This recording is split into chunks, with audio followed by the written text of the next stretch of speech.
1-351-1133.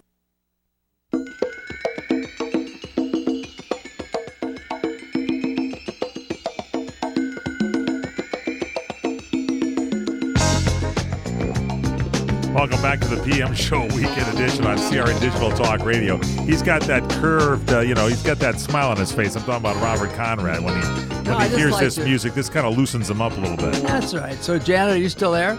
Yes, I am. All right, listen, anything else before we let you go, girl? Yeah, something I've always been curious about, especially about people like you and actors like you that are very dignified and gracious to their fans. How do you keep not from being irritated by being asked the same question over and over again? Because I've seen you in action with your fans, and, man, you say something personal and relevant to each and every one, whether it's 100 or 500 or 5, and you, just listening to the show, you develop real friendships with your fans. How do you do that? I mean, you're flesh and blood, you're human. You've got to be bored or irritated when you hear the same question over and over. No, you're not. You just go with the flow. You're used to it. And, I look at it this way. Without the relationship with the fans, you don't have a career. And I was aboard a ship, and they were doing one of those cruise ship things, and they paid me a lot of money to get up on stage and do a Q&A. So I walked into the auditorium where I was supposed to be doing that, and I saw the guy outside, and the place was packed, and I said, "Wow, man, that place is packed. Who's in there?" And he said, "You are when you walk in." I went, "Wow, okay." And then we did a Q&A, and it was fun, and I enjoyed it. But after that, I didn't get off the ship. That was the part I counted on. So I was like kind of, for the whole trip, I was kind of being asked the same kind of question. Same lot of questions. But it was all right. It paid the rent. Okay, Janet. Okay. Thank you for listening. listening. Have a great week. Okay, you have a great week, and have a Merry Christmas, Happy New Year. You too. Okay, thanks. Now let's do, if we may, can we do Phyllis and Sue and Scott? And do we have Kenny? Is he calling in? Kenny is on the line there. We got Phyllis in Canada. Phyllis, you're on with Robert Conrad on CRN. Does Kenny mind waiting for you? Hi, Robert. Hi, Mike. How you doing? I'm sorry I talked over you. Go ahead, Phyllis. I just wondered how you're doing. I'm doing all right. I had better days, but I'm doing okay. We're all right today on the show. Well, mentally, I'm a 7, maybe an 8. There you go. You sound okay. Physically, I'm a 5. I have some problems with my with an injury. Anyway, but not good. Not good. But anyway, what's going on, Phyllis? Well, here's my question for you. Sure. I watch and listen. I'm not watching today because I'm in the car on the cell phone. But when we're out here watching and listening, what we seem to see is a really good relationship between you and CRN and Mike. And Mike, you and your staff, you treat our man Bob with a lot of respect and dignity. He's and an American icon. That. I mean, you're talking about the one and only Robert Conrad. We grew up. I have to tell you, Phyllis, and all the listeners that I go around and I talk to some of the big broadcasting executives. There's one guy like Mark Masters who's in charge of Talk Radio Network. They have Michael Savage and Laura Ingraham and all the talk shows there. Dr. Laura till 2 more weeks. And he says, hey, say hello to Robert Conrad. Will you please tell Robert Conrad that I grew up watching him, and he was a role model for me, and I like to watch him. And it's like you get this all the time. So it's a true American icon. You got to treat him with respect. Thanks for that. Well, and we appreciate that you do. No, he doesn't. He doesn't appreciate that at all. But he does. He does. I'm kidding. I love Canada too. Yeah, he is. Hey, Phyllis. Close that microphone there, Phyllis. God save the Queen. Okay. Well, she's kind of for us, but not really. I know. I've made films up in Canada. I've had a lot of fun there. Yeah, it's a good place. It's white right now. Yeah, all right. No, what are you going to do? That's why it's Northern America. What part of Canada are you from, Phyllis? What part? Calgary.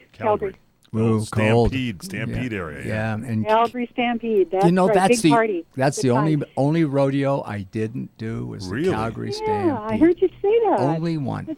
Wow. Too bad because it's great rodeo. It's a good party. Yeah, I know. Well, but I did. What do they call it? The granddaddy of them all.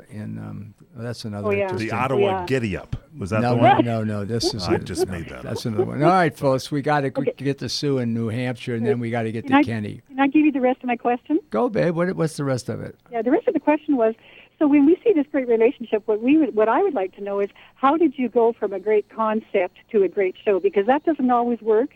You know, you can have a great idea, but if all the pieces don't fall into place, it doesn't always turn out to be a good show. So I'd be interested to hear the two of you tell us how this show was created, like how it went from start May to I the start success that it is. answer? May I start that answer? Yeah, Mr. but certainly, Mike, if you wish. Well, Larry Minetti was on our show as a guest, a friend of Robert Conrad, and I Actor, and incidentally, not my half brother, and not his half brother. And so he had mentioned he knew Robert Conrad, and I said, Robert Conrad. He says, I'd like to meet him. So maybe, obviously, I had the same any of you fans or listeners have. He says, yeah, we can set that up. And then he sets it up, and then I started thinking, wait a minute.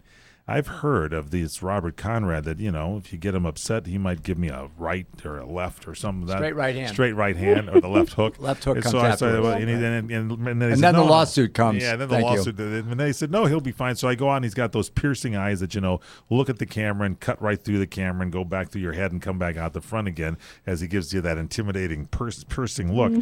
And so then we started to hit it off, and I said, should we do a show? And then I was kind of stuck. I said, I got to get some advertising and going on the show. So the good Geico people, the guy that was there, kind of was sitting one night, and I said, I'm going to talk to Robert Conrad. He says, Robert Conrad, I love this guy. I said, well, would you like to meet him? And I thought, wait a second. And I quickly excused myself and went to talk to Bob to see if it was okay if I brought this guy, because I was going to be presumptuous to bring into an American icon some guy that was just trying to sell stuff. And Bob says, oh, no, bring him in. So we did, and then the rest is history. We started the show to do, we were going to be kind of like a political commentary show, but we soon found, Bob, didn't we, that it works so much better with the audience just bringing in the questions and talking and having some fun entertainment-wise. And obviously that's what we want too, isn't it? Yeah, well, sometimes, I understand people that want to get, the other, because he's got millions of listeners. But when I was approached by Mike to maybe do a show, it wasn't going to have any longevity. And what I wanted from the beginning was just to have a relationship with the audience and call it your show, which it's become. I mean, these are your emails. Thank you.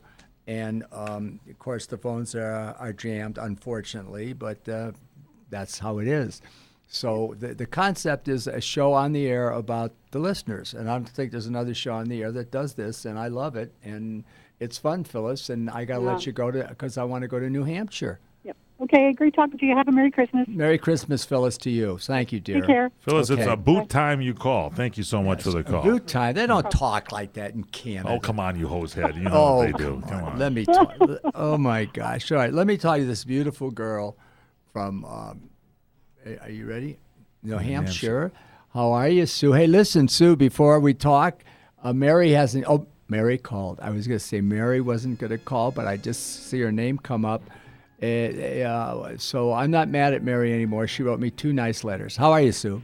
Oh, I'm fine. I'm kind of out of the loop because I haven't talked to Mary, and I briefly talked to her maybe once in the last 2 weeks. So my mom had minor surgery, so I've been kind of helping out a lot at their house. Okay. Well, she heard you, so she'll appreciate that. What's going on, good looking?